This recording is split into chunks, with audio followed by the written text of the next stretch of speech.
SmackDown 3/29/24, Good Friday, just 8 days from WrestleMania 40. Jade Cargill debuts.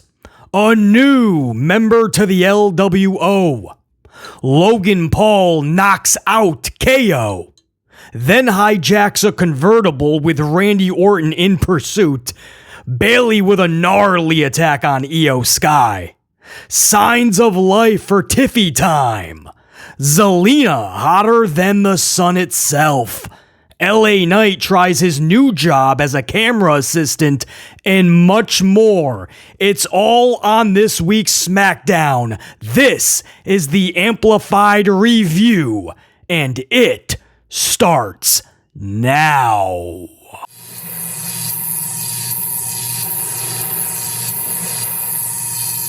Guys, welcome back to the channel. A lot to discuss, little time to do such. This is your SmackDown review for March 29th, 2024. Was it a good Friday for WWE? Let's find out. Pretty Deadly versus Randy Orton and Kevin Owens starts this show off, and Pretty Deadly defeats Randy Orton and Kevin Owens. Owens is pinned in this match. Now there is a massive assist to Logan Paul. Minor details. KO is hit with the brass knucks from Logan Paul. Orton's actually pissed off that Owens lost this match until he realizes that it was indeed Logan Paul with the massive assist. So post-match, there's an RKO and a KO stunner to Pretty Deadly. So they won the match, but I guess the war was lost because they were down and out. Orton and KO pretty much not just on their feet, but pretty pissed off trying to find Logan Paul. And Randy Orton would find him underneath the ring. He didn't get far. Orton looks under the ring, and there's Logan Paul. So Logan Paul tries his best to run away. Randy Orton is in hot pursuit. And I love the steady cam one shot, right? They did this, I think, last week on Raw with Sami Zayn. He went to the back and the camera just stayed with him, the steady cam. No split screens, no edits, no cuts. This was just a steady cam one shot. And they just have Randy Orton chasing Logan Paul backstage into the parking lot. And you see Logan Paul hijacking a red convertible, I believe. he's chucking the driver and the valet away. He jumps in this convertible and he peels off. And the best part is Randy Orton's just like, I'm still going to chase you, brah. Four wheels or not, I'm running after you. So at first, Orton actually gives chase. I just thought that was fun stuff. That's the best way I can put it, man. That was a pretty fun start. The match itself, forgettable, obviously. I don't think too many people are going to go back and watch Pretty Deadly versus KO and Randy Orton.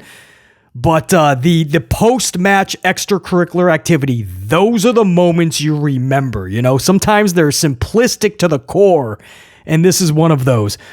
But it just takes a little bit of extra time to map this out. You know, stop being lazy and just get creative, have some fun. Something simple like getting a red convertible to the back and staging out this one-shot Steadicam shot. You know, just it takes planning. It takes absolutely the resources to get that car back there, to get everything ready. It's a lot of work, but it's fun. It should be fun for them planning it out and the talent getting to actually do it. And for the fans, it's a lot more fun. So anyway, I can't speak more praise to that first segment, or at least what happened post-match. And again, it's simplistic creatively, but sometimes that's all you need. So pretty cool to end Monday Night Raw the way they did in that parking lot with The Rock and Cody Rhodes. And then the start SmackDown in the parking lot with Logan Paul peeling off and Randy Orton in hot pursuit. It's the little things, guys. They're not so little. Good start to SmackDown. Then they actually kept up the momentum because we had a really good segment with Iyo and Bayley next. Iyo Sky cuts a Shinsuke-type pre-tape interview in Japanese too. And I just really love this because you got to see a whole different spectrum, a whole different aspect to Iyo Sky that a lot of fans are not familiar with. Same thing I said about Shinsuke. I actually like what they did with Shinsuke. They just never had anything planned for him after that. He just lost a bunch of matches. I thought that was really going to be the start of something special for Shinsuke. But now they're trying it with Iyo, and I loved it. It was perfect. And it wasn't even that alone. When this thing was said and done, when the interview was done, you hear the producer say, "That's a wrap." And Iyo just gives a smile and goes to stand up to take her microphone off. And when Iyo goes to get up, she is viciously attacked by Bayley, throwing like light fixtures at her dome piece. Bayley is just on the attack. Io's able to kick her off for a moment, and then Bayley just spears her through the whole backdrop for the interview. So at that point, you have producers, you have production assistants, PAs, everybody is running to the aid of these two ladies trying to separate them. It was just a different vibe. Different than just referees and suits and ties. This is production assistants and producers. It just felt different. The camera angles were perfect. So you got to see one wide shot. It was almost like a security shot of the entire studio. Man, it's those little things. I'll say it again. They're not so little in the grand scheme. I just love what I've been seeing lately from The Rock and Cody ending Monday night to already in the first half an hour of SmackDown. They're getting away from the ring. Get away. It's a television show. It's not just a half an hour sitcom. It's not even an hour-long drama. It's 2 hours. On Monday, it's 3 hours.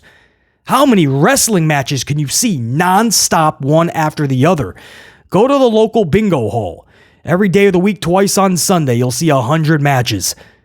But these are television shows that should be building characters and storylines. So when the pay-per-views or PLEs come around, you don't mind forking out your wallet and whatever it cost because you need to see the climax of all of these awesome stories. And you need to see the culmination of them. Guys, it's not rocket science, man. Somewhere down the line, we lost the foundation, or the formula, I should say, of which pro wrestling was founded upon. Now, it slowly but surely, I feel like it's coming back. Everything that we've been pleading for Paul Levesque McMahon to start doing, I guess it just took a Brahma Bull kick in the ass, wink, wink, The Rock, to wake up Levesque McMahon and to start to care. But man, that first half an hour, just getting away from the ring and having some fun stuff that we can actually remember a day, 2, 3 days down the line, 3 weeks, 3 months. Very good with Iyo and Bayley. This is the type of beating I wanted to see. Not in the middle of the ring with damage control out there and maybe even Bianca, Naomi. No, do something fun with Iyo and Bayley. This, again, simplistic, creative though. Creative nonetheless, and fun, more than anything fun. Then it was time. Not Vader time, not even Tiffy time. It was time for Jade Cargill's SmackDown debut. Jade Cargill debuts, and wow. That's what I have in my notes, literally first. After Jade Cargill's SmackDown exclusive debut, I just have wow. Simply unbelievable, guys. This woman is a specimen. This woman is a freak of nature for sure, and I mean that in the best of ways. They used to call China, what was it, the 8th or 9th wonder of the world, whatever wonder they were up to at that point. Well, Jade is next in line because you just don't see females like Jade Cargill carved, etched, in basically flawlessness. And she was out there. The outfit was like this, like latex plastic. I don't even know what she was covered in costume-wise, but it reminded me of like when you take a vanilla ice cream and you just dip it in the cherry dip and it hardens. You know what I'm talking about?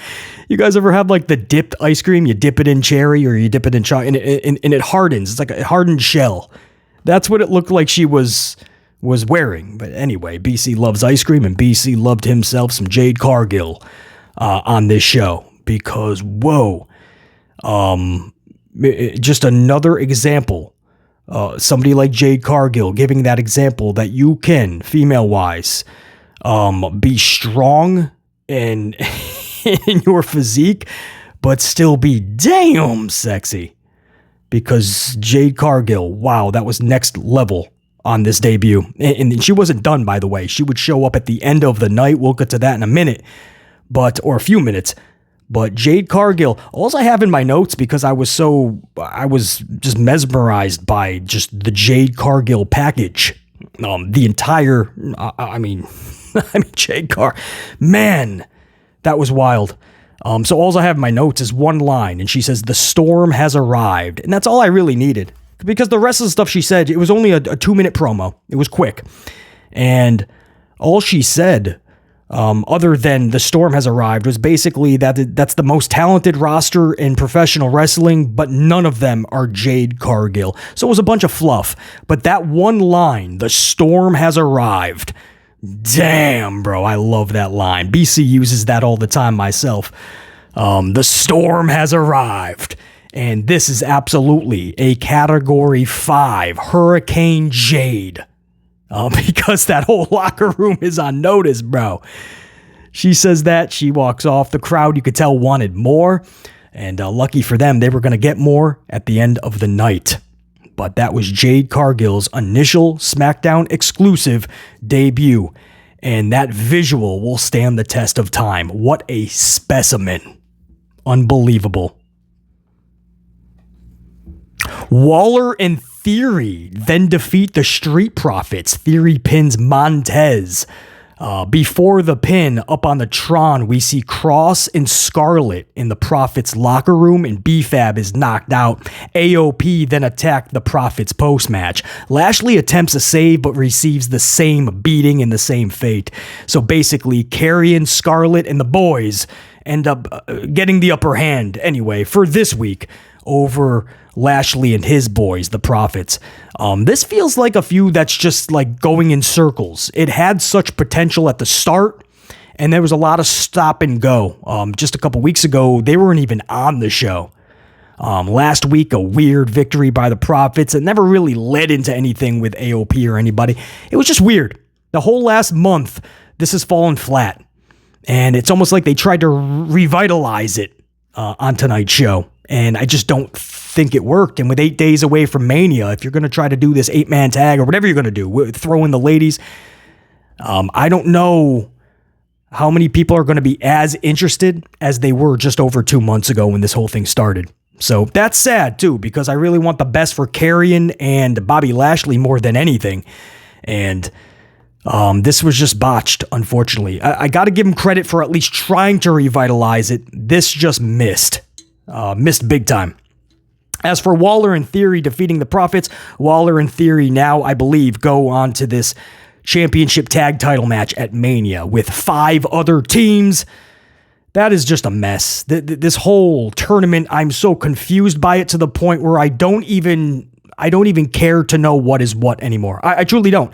I haven't looked at the bracket. The bracket. It's like a bracket, but it's a brocket. That's right. BC's using his own terminology. It's late, guys, I haven't had enough coffee, evidently.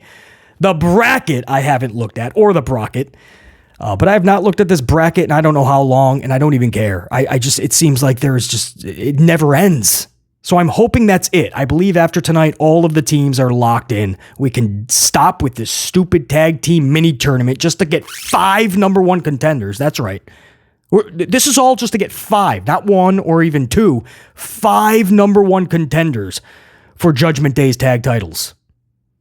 Could you imagine a Super Bowl if you're going for the title and you got 6 teams going for 6 teams are in the Super Bowl? Because that's fair. Anyway, guys, again, Waller and Theory defeat Profits. I believe they are now locked in for this match at WrestleMania.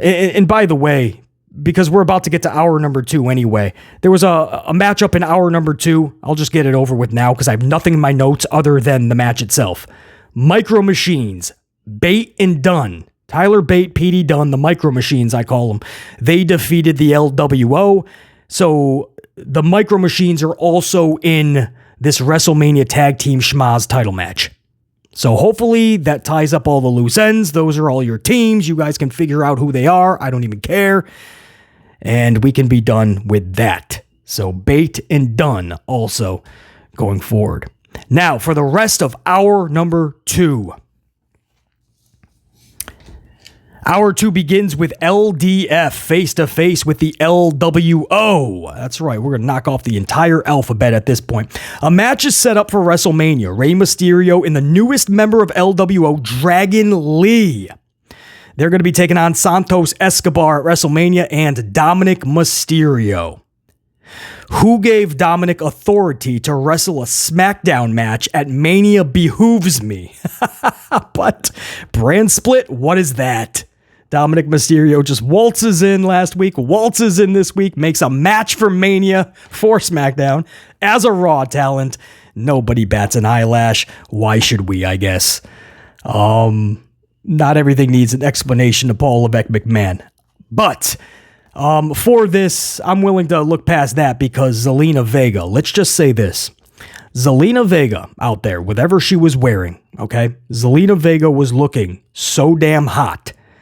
A good analogy is you could touch the sun and it would pale in comparison to how hot Zelina was on tonight's show. And the cool thing is everybody started to brawl.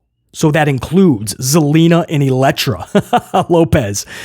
So I got to tell you guys, man, as they're brawling and I'm mesmerized, I was thinking clearly, though. And I was thinking WWE missed the ball here. Why not just add Zelina and Lopez to this match?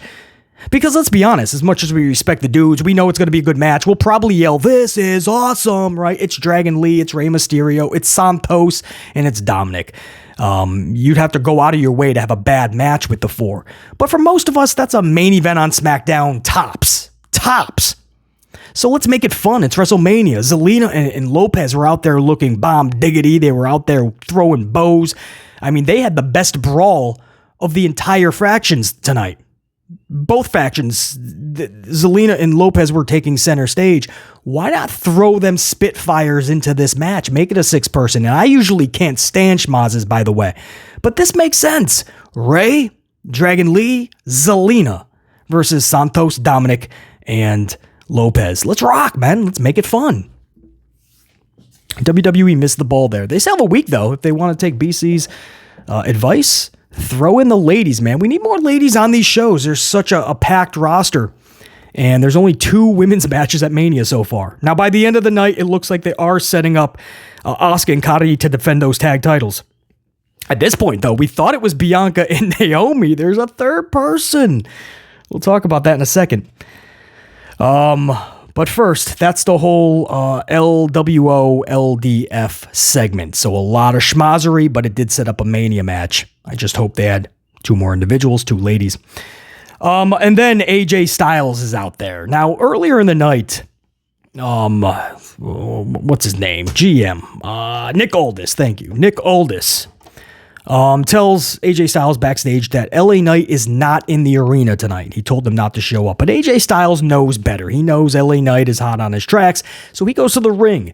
And Styles says, "I know you're here, LA Knight. So where are you? Are you up in section 305?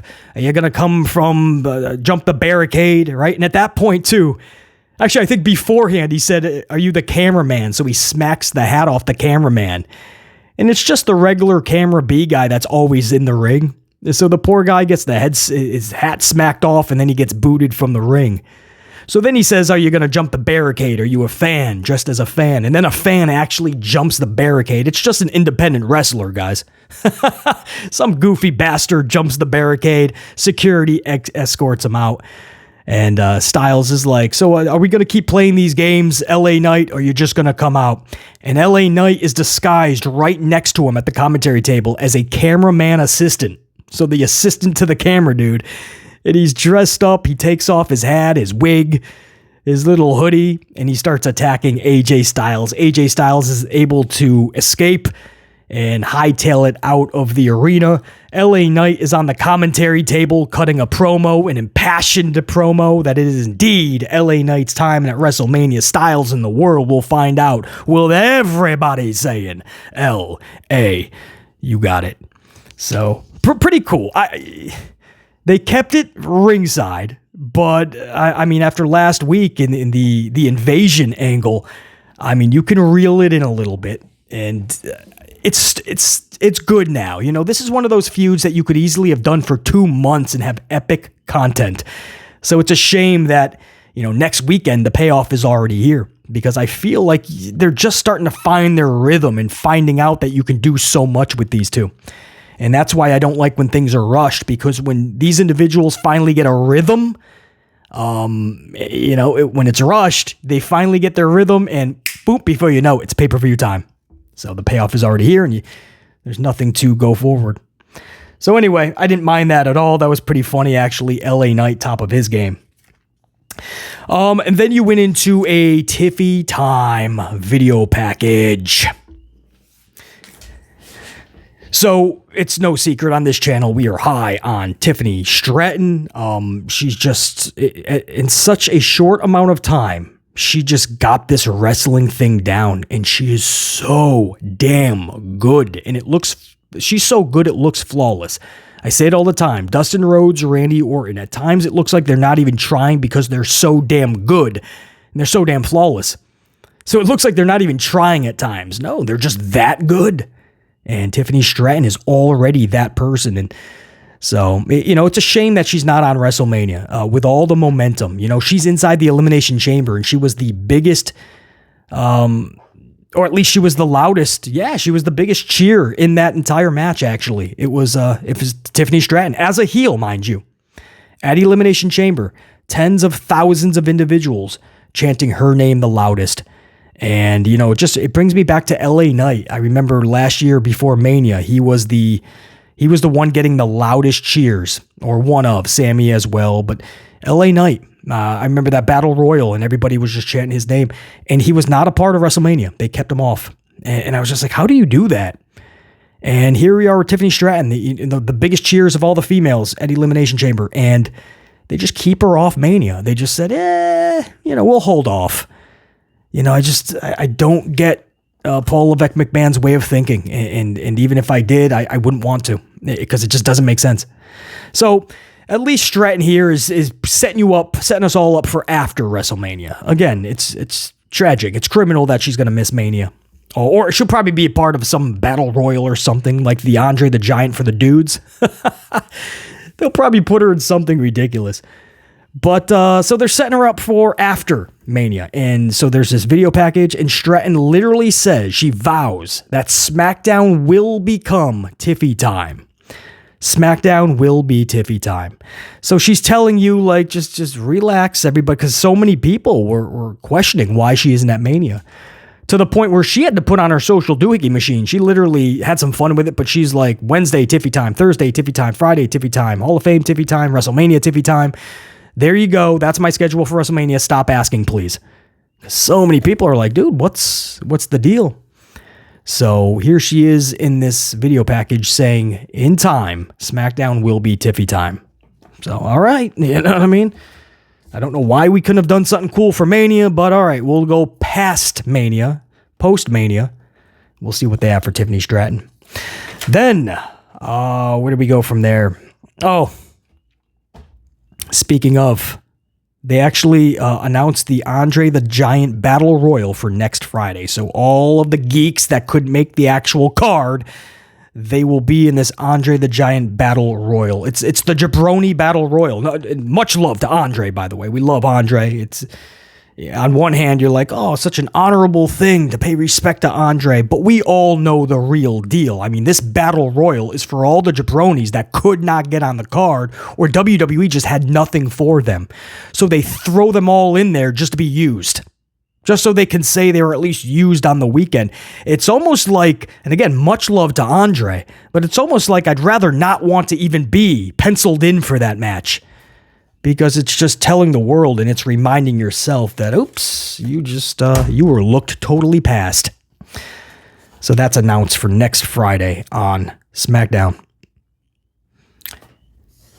Main event, Bianca Belair versus Dakota Kai. This was a KOD victory for Belair. Post-match, You had the damage control beatdown that you knew was coming, by the way.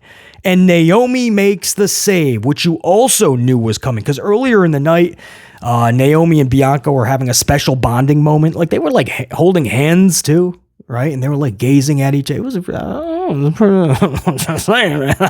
I don't know what they had going before the cameras came in, but they were, like, holding hands and getting all, all gushy around each other. I don't know what was happening with Naomi and Bianca there. Much different, right? Before, in the weeks past, they were, like, bickering. This week, it's like a couple that just made up. So you knew Naomi was going to come out and make the save. But damage control, the numbers game ended up, the numbers game always kind of prevails. And sure enough, it's Karrion, it's Asuka, and it's Dakota, and it's only Naomi and Bianca. So if you want to even it up, you better find a third person. And they did. The Storm once again arrives at the Mohegan Sun Casino in Connecticut, and her name is Jade Cargill. Again, a Category 5 Hurricane Jade comes to the aid of Naomi and Bianca, and Jade cleans house, bro. I mean, takes out Karrion, drops Asuka, and annihilates little Dakota. Or it might have been Karrion who gets the ultimate annihilation. And then, just for added insult, she pins Karrion as well, even though it's not a match. But wow. I mean, just a bicycle kick and just power moves. That's all you need. That's all you need. And you listen to this crowd tonight. If you missed the show, I'm telling you right now, the crowd was in the palm of her hand, just like they were at the Rumble. She was fit for World Wrestling Entertainment. We all know that, right? I mean, as much as Tony Khan gave her, and Tony Khan, to his credit, gave her the world, she was still really green in AEW, and Tony Khan threw a title on her, an undefeated streak, and let her take over the division in a lot of ways. And then Jay just kind of up and left. So, I got to give credit to Tony Khan, but she knew that's where she belongs, WWE, because it's where she fits. It fits her. She fits it. And just like Cody Rhodes, that's where she's going to get the most cheers, be beloved, have the crowd in the palm of their hands. They're just built for WWE. And Jade Cargill, once again, the entire crowd in awe live of Jade Cargill. And may I just say, too, seeing Jade, Bianca, and Naomi, not that I need another faction, trust me, but wow, that is a legit 3, man. I mean, that's pretty badass. I don't know if you can get better than that. You have the most athletic right there in Naomi. You have the most gifted with Belair. And you have a straight freak powerhouse like Jade. I don't know who's... I mean, you would have to have damage control times 30 to even get on the same level of that trio. So, again, I don't know. No match was announced as of this recording for the tag titles. We believe it's going to be Naomi and Bianca, but wouldn't that be something if somehow it's Jade and Bianca? Jade and Naomi? Does Jade help them win the tag titles at Mania? I think that's probably the scenario that's going to play out. Naomi and Bianca versus Karrion and Asuka for the tag titles. Dakota will get involved, but Jade Cargill will make sure that shit doesn't fly. New tag title holders, Jade Cargill with an ultimate presence at WrestleMania. We fade to black. We go off the air with Jade Cargill, Naomi, and Bianca. A power trio 8 days before WrestleMania 40. That's what I got for you guys. 3/29/24 SmackDown, the Amplified review. Until next time, and there will be a next time, thank you guys for an incredible week. Another incredible week on the channel. So much content went out to you guys, and you guys loved every second of it and showed that respect right back. And I gotta tell you, man, I say we do it all again next week, but the only difference is next week is Mania week. So I say we go even bigger. We go even grander. We get more amplified than ever before. Top guys were out, BC, and the Amplified unit. Check you.